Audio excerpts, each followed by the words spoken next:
Hi, I'm John. It's nice to meet you. Dominican Republic. Hi, John. I'm Maria.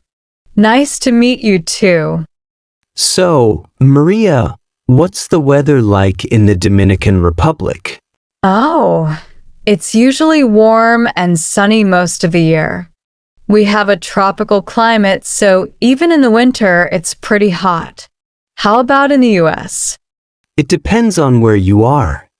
I'm from New York, so we have all 4 seasons. Right now, it's winter and it's really cold, sometimes even snowing. Wow, snow sounds amazing.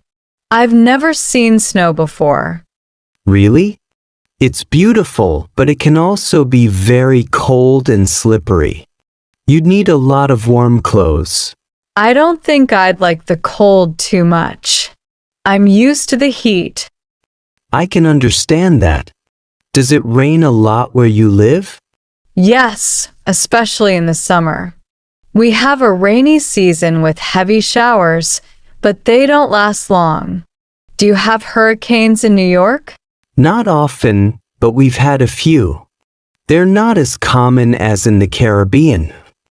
That's true. Hurricanes are a big part of our weather. We have to be very prepared when the season comes. That must be tough. I can't imagine going through a hurricane. It can be scary, but we're used to it. And after the rain, the sun always comes back. That's a great way to look at it. I'd love to visit the Dominican Republic someday. Warm weather sounds so nice right now. You should. You'll love the beaches and the sunshine. Just bring sunscreen. I definitely will. And if you visit New York, I'll show you how to make a snowman. That sounds fun. Deal.